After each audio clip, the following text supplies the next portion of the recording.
Muchísimas gracias.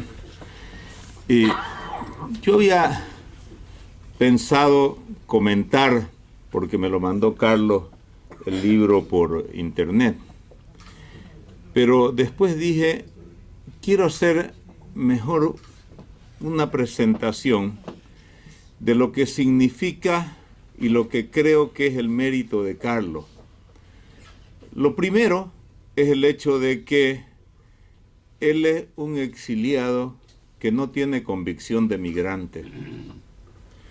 Y hago esta diferenciación porque hay exiliados que vienen a distintos países y se olvidan de dónde vinieron y cómo vinieron y por qué vinieron. Y se dedican a buscarle a la vida, pero a olvidarse de su país. Y Carlos es una excepción en el sentido de que llegó a Estados Unidos y empezó un proceso de querer regresar a Bolivia, pero al mismo tiempo casarse con la democracia, con la defensa de la libertad, de los derechos humanos y la vigencia de la democracia en América Latina. Y ese es un mérito que pocos lo tienen. Y a través del libro nos refleja este concepto que me parece a mí fundamental. Los exiliados somos exiliados y no hemos venido a ningún país, sea Estados Unidos, sea cualquier otro país, a disfrutar de lo que nos dan estos países que nos reciben con tanta amplitud, sino a tener la convicción de que así como salimos forzados, tenemos que luchar por la libertad de nuestros países para poder volver. Ese es el primer concepto. El otro elemento que reflexionaba mientras leía el libro es el hecho de que hoy día en la política que es tan superficial, tan de TikTok, tan de Instagram, ¿no? Tan que la gente vota porque siempre me recuerdo de un candidato español que salió electo diputado, decía ¿y por qué votaste por él? Porque lo vi en TikTok. Esa fue la respuesta del votante. Es decir, rescato de Carlos que piense la política. Es decir, son raros los políticos que piensan la política, que profundizan en las teorías políticas y que hacen de la política un elemento para pensar y para proyectar el futuro de un país. Hay cosas en las cuales creo que es importante reconocerlo y los líderes que están en nuestros países deben reconocer el aporte fundamental del exilio a lo que es la recuperación democrática de nuestros países.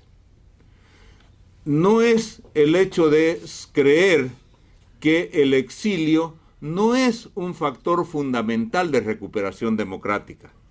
El exilio es un factor determinante en la recuperación democrática de nuestros países, porque desde el exilio, desde lejos, a veces se ve con mucho mejor objetividad y mayor claridad lo que está pasando en nuestros países, porque indudablemente las dictaduras atormentan, las dictaduras atosigan, las dictaduras cometen una serie de delitos para generar miedo en los actores políticos internos.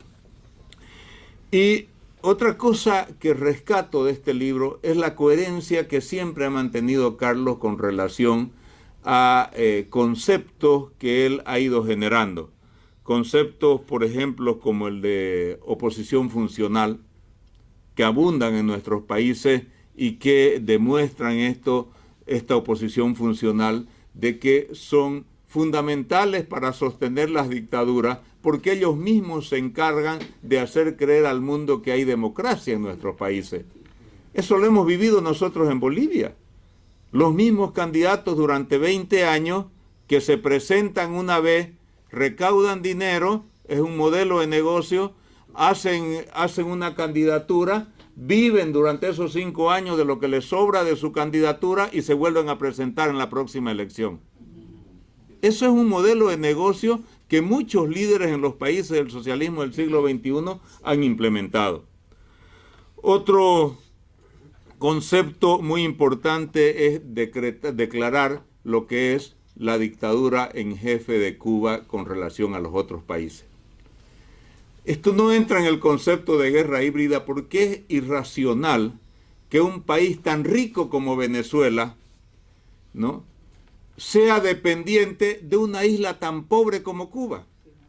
¿Cómo explica la racionalidad política que este tipo de situaciones se esté dando si no es a través del sometimiento político que tiene Cuba con lo que significa el G2, con lo que significa la KGB y la tropicalización que hicieron a través del G2? Esas formas de dominación política indudablemente son las cosas que llaman la atención en alguien que puede pensar y sentir la política. Otro concepto importante es del crimen organizado transnacional. El crimen transnacional, organizado transnacional ya se dio en la década del 80 cuando fusilaron al general Ochoa o cuando fusilaron a Tony a la Guardia.